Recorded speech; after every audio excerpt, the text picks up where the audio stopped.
میاں نواز شریف اور شہباز شریف صاحب کی ملاقات کی اندرونی کہانی سامنے آئی ہے،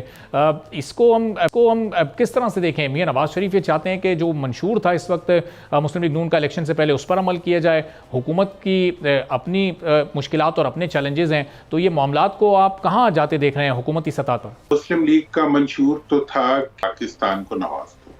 تو منشور جو تھا وہ تو چلنے سے پہلے ہی بیٹھ گیا۔ اب جو اس وقت کی صورتحال ہے وہ یہ ہے کہ اب شہباز صاحب وزیر اعظم ہیں اور انہیں یہ فیصلہ کرنا ہے کہ انہوں نے میاں نواز شریف صاحب کی ہدایت کے مطابق چلنا ہے یا انہوں نے ایس آئی ایف سی کے ایجنڈے کو لے کر چلنا ہے۔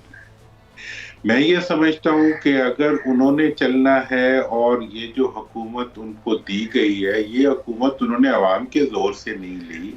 یہ حکومت انہوں نے اپنے وعدوں اور اپنی اس اعتماد پہ لی ہے کہ وہ ہر وہ کام کریں گے جس کے نتیجے میں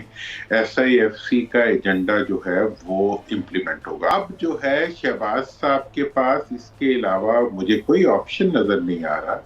کہ وہ ایس آئی ایف سی کے ایجنڈے کو لے کے چلیں، اور میاں صاحب کو اگر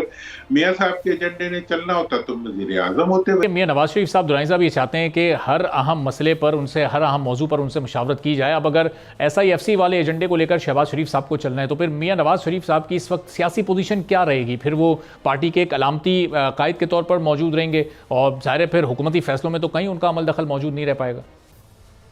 دیکھیں ایون جب پچھلی پی ڈی ایم کی حکومت تھی نا جو 16 مہینے والی تھی، اس کے دوران بھی جو شہباز صاحب کے لوگ تھے انہیں گلہ یہ تھا کہ باہر سے بہت زیادہ انٹرفیئرنس تھی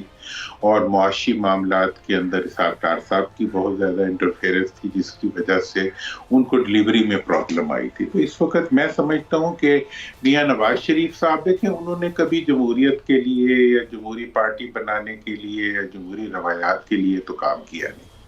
انہوں نے صرف اپنے خاندان کے لیے کام کیا۔ انہیں اب اس پہ مطمئن ہو جانا چاہیے کہ ان کے خاندان کے 2 افراد جو ہیں وہ اہم حکومتی عہدوں تک پہنچ چکے ہیں،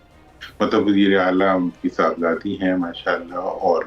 وزیر اعظم ان کے بھائی ہیں۔ اس کے بعد انہیں آرام کرنا چاہیے، لندن میں کریں، یہاں کریں۔ پھر یہ ہے کہ ان کا جو اصل ڈیمانڈ تھی یا جو ان کا مطالبہ تھا کہ ان کے تمام کیسز ختم کیے جائیں، ان کے بچوں کی کیسز ختم کیے جائیں، ملک کی معیشت بحال ہو یا نہ ہو، ان کی عزت بحال کی جائے، تو وہ سب چیزیں ان کی بحال ہو گئیں۔ تو اب جو ہے انہیں اس چیز کے اوپر سکون پکڑنا چاہیے اور سکون سے زندگی گزارنی۔ صحیح۔ اور دورانی صاحب اگر یہ ایس آئی ایف سی کے ایجنڈے کو لے کر شہباز صاحب آگے بڑھتے ہیں تو پھر ان کی زیر سرپرستی اس وقت جو حکومت ہے وہ کتنی کمزور کیوں نہ ہو، پھر وہ ظاہر ہے کامیابی کے ساتھ آگے تو بڑھتی رہے گی، چونکہ وہ اس ایجنڈے کو لے کر چل رہے ہوں گے تو پھر ان کے اتحادی بھی ان کے ساتھ رہیں گے، شاید کسی کو باہر جانے کی بھی اجازت نہیں ہوگی، کوئی حکومت کو بلیک میل بھی نہیں کر سکے گا، تو پھر اس کا مطلب معاملات خوش اسلوبی سے آگے چلتے رہیں گے اگر شہباز صاحب ایس آئی ایف سی والے ٹریک پر چلتے ہیں تو۔ دیکھیں ایس آئی ایف سی کا جو ٹریک ہے وہ ڈیپینڈنٹ ہے حکومت کی ڈلیوری کے اوپر۔ میں نے تو ایک تو بیسک بات ہے، دیکھیں کہ کچھ اقدامات اب اٹھانے ہیں، یہ بات آپ کو بھی کلیئر رہے اور سب کو کلیئر رہے کہ جو ہے آئی ایم ایف کا جو دی ہوئی امداد ہے اس کے نتیجے میں مطلب حکومت تو چل سکتی ہے، اس کے نتیجے میں ملک نہیں چل سکتا۔ مطلب جو قرضہ ہوتا ہے آئی ایم ایف کا وہ حکمرانوں کو بچا سکتا ہے، ملک کی معیشت کو نہیں چلا سکتا۔ ملک کی معیشت کو چلانے کے لیے ملک کی پروڈکٹیوٹی بڑھانی پڑے گی، ملک کے اندر ایسے اقدامات اٹھانے پڑیں گے جن کے نتیجے میں ملک کی آمدن میں اضافہ ہو۔ اگر آپ نے واقعی ڈیلیور کرنا ہے تو میں سمجھتا ہوں کہ ایس آئی ایف سی کے ایجنڈے کے مطابق تو آپ کو چلنا پڑے گا، پر ایٹ دا سیم ٹائم ملک کی آمدن، عوام کا ریلیف اور ملک کی جو پروڈکٹیوٹی ہے اس کو بڑھانے کے لیے جو اقدامات ہیں وہ تو کامیابی کی علامت بن سکتے ہیں۔ دورانی صاحب یہ ظاہر ہے اس وقت حکومت کے اندر بھی پیپلز پارٹی اور نون لیگ کو آپ لے لیں پرائیویٹائزیشن کے معاملے پر، پھر خود نون لیگ کے اندر بھی اختلافات ہیں، اب مختلف اشاروں میں اور کچھ رہنما براہ راست بھی آ کر گفتگو کر رہے ہیں، تو یہ کتنی مضبوط اور مستحکم یہ حکومت ہے، یہ آگے آپ کو پیپلز پارٹی کی سپورٹ سے چلتی ہوئی نظر آ رہی ہے؟ دیکھیں یہ دونوں پارٹیاں جو ہیں جو اب اس وقت تک ایک دوسرے کی سپورٹ کے ذریعے چلنے کی کوشش کر رہی ہیں، یہ دو وہ کردار ہیں جنہوں نے اپنی موروثی سیاست کے ذریعے پاکستان کی بنیادیں کھوکھلی کر دی۔ ان کی ہی پرفارمنس تھی جس کے نتیجے میں پاکستان آج صرف قرضوں کا ڈھیر رہ گیا ہے. انہی کی پرفارمنس ہے جس کے نتیجے میں پی آئی اے جس نے ایمریٹ سے لے کے اس خطے کی تمام جو بڑی ایئر لائنز ہیں جو آج کامیاب ہیں ان کو بنایا تھا، وہ پی آئی اے آج خساروں کے پہاڑوں کے نیچے دبی ہوئی ایک حقیقت ہے. یہ انہی کی مہربانیاں ہیں، یہ انہی کے دیے ہوئے تحفے ہیں اس ملک کو اور اس ملک کی معیشت کو. اب آگے یہ ان کے ملنے کی وجہ سے ملک کو کیا تحفہ ملے گا وہ تو مجھے نہیں پتا. ہماری یہ خواہش ہوگی کہ یہ حکومت ڈیلیور کر سکے، لیکن اس حکومت کو ڈیلیور کرنے کے لیے اپنی روایت سے باہر آنا پڑے گا. مجھے نہیں پتا کہ یہ اپنی روایت سے باہر رکھتے ہیں یا نہیں رکھتے، مجھے اس پہ بہت شک ہے. تو یہ جو دو بڑی جماعتیں اس وقت حکومت میں ہیں، اب ان کے علاوہ جو تیسرے آپشن کے طور پر جب جماعت پاکستان تحریک انصاف سامنے آئی تو ان کے 4.25 سال کے بھی جو اکنامک انڈیکیٹرز ہیں وہ کچھ خاص مختلف تو نہیں ہیں ان دونوں جماعتوں سے. تو اس وقت بھی پاکستانی قوم کے پاس کیا آپشن ہے؟ اس الیکشن سے پہلے بھی قوم بے بس تھی کہ انہی میں سے کسی کو ووٹ دینا ہے، اور الیکشن کے بعد بھی صورتحال کم و بیش ہوئی ہے. تو یہ آگے کچھ تبدیل ہونے جا رہا ہے یا بس اسی حکومت پر ہی اب ہمیں انحصار کرنا ہے کہ یہی پرفارم کرے؟ یہ جو 3 سال اور 4 سال کی آپ نے بات کی نا، یہ بہت اچھا ایک وہ اشاریہ ہے جس کو ہمیں دیکھنا چاہیے کہ اگر یہ 4 سال کو 5 سال ہونے دیا جاتا تو کم از کم دودھ کا دودھ پانی کا پانی تو ہو جاتا. آج اگر جو بھی منتخب ہوئے تھے ان کو حکومت دے دی جاتی تو کم از کم یہ سوال ہمیں نہ کرنا پڑتا. عوام کی جوتیاں سب سے مضبوط ہوتی ہیں کسی لیڈر کو فارغ کرنے کے لیے. اب جب بھی آپ فراغت کی کوشش کرتے ہیں آرٹیفیشل طریقوں سے تو فارغ تو کوئی ہوتا نہیں ہے، ملک فارغ ہو جاتا. تو اس وقت بھی میں یہ سمجھتا ہوں کہ پی ٹی آئی کا جو اس وقت سب سے بڑا ایڈوانٹیج ہے وہ یہ ہے کہ ان کی مقبولیت اس وقت عوام میں مسلمہ ہے. جمہوریت کے علاوہ اور کیا راستہ ہے اس وقت دنیا میں ہمارے پاس یا کسی جس کے نتیجے میں آپ کسی حکومت کو قائم یا فارغ کر سکتے ہو؟ تو اب ایسی صورت میں اگر راستہ ہی کوئی نہیں ہے تو پھر جمہوریت ہی وہ راستہ ہے جس کے ذریعے آپ لیڈرشپس کی پرفارمنس کو جج کر سکتے ہیں. اس کی ججمنٹ کے لیے اگر پی ٹی آئی والوں کو بھی میں آج کہہ رہا تھا کہ ان کی لیڈرشپ کو چاہیے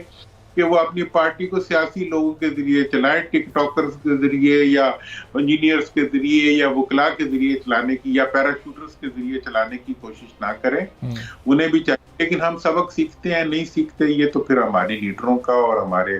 ملک کے مطلب جن کے ہاتھ میں اختیار ہے ان کی ذمہ داری ہے. ہمارا تو حق یہ ہے کہ ہم حق بات کہہ دیں، اور حق یہ ہے کہ جمہوریت کے علاوہ کوئی راستہ. صحیح. اور دونوں صاحب جن ہاتھوں میں ابھی اس وقت پاکستان تحریک انصاف کی قیادت ہے، اتنے بھاری مینڈیٹ کے ساتھ بھی کیا اپوزیشن کا رول اس وقت مؤثر طریقے سے آپ ان کو نبھاتا ہوا دیکھ رہے ہیں؟ لیکن کیا اتنی مؤثر اپوزیشن یہ کر پا رہے ہیں؟ مولانا فضل الرحمان بھی اپوزیشن میں موجود ہیں، ان کے ساتھ انگیج ہو کر کے رمضان کے بعد یہ حکومت کے لیے کوئی تھریٹ یا کوئی خطرہ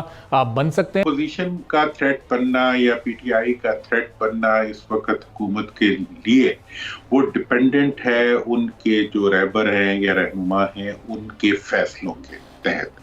اگر وہ اس وقت اپنی پارٹی کو اپنے پرانے اور ساتھ چلنے والے جو پولیٹیکل ورکرز ہیں ان کی بنیاد پر چلائیں گے تو میں سمجھتا ہوں کہ وہ تحریک بھی چلا سکتے ہیں اور ملک میں تحرک بھی پیدا کر سکتے ہیں اور ملک کی بہتری کے لیے اقدامات بھی اٹھا سکتے ہیں. لیکن اگر وہ صرف ان کے ذریعے چلانا چاہیں گے جو ان کی کان تک پہنچ جاتے ہیں تو کان تک تو وہی پہنچتے ہیں جنہیں پہنچایا جاتا ہے، اور وہ پھر وہی کچھ کریں گے جو کروانے والے چاہتے ہوں گے، یا پھر ٹکراؤ ہو جائے گا یا پھر کوئی سائڈ لائن کر دیے جائیں گے ملک کا. اس میں کوئی فائدہ نہیں نظر آتا. اس لیے میں لیڈرشپ سے عمران خان صاحب سے دستبستہ درخواست کرنا چاہوں گا کہ وہ اپنی پارٹی کو اپنے سیاسی مرکز کے ذریعے چلوائیں، اور جو ان تک پہنچ پائیں یا نہ پائیں ان کی وزڈم پہ اعتماد کریں. پہلے بھی اے ٹی ایمز اور پی ٹی ایمز آئی تھی، وہ ساری کی ساری بھاگ گئی مشکل میں. آج بھی اگر کوئی آئیں گے تو وہ بن گئے عہدوں پہ چلے گئے، اس کے بعد پھر بھاگ جائیں گے. ساتھ ان کے صرف ان کا وہی پرخلوص ورکر اور لیڈر رہے گا جس نے ہمیشہ ان کا ساتھ دیا. یہ اس بار جو سینٹ انتخابات ہونے جا رہے ہیں عام انتخابات کی طرح جیسے 8 فروری کو متنازع ترین انتخابات ہوئے،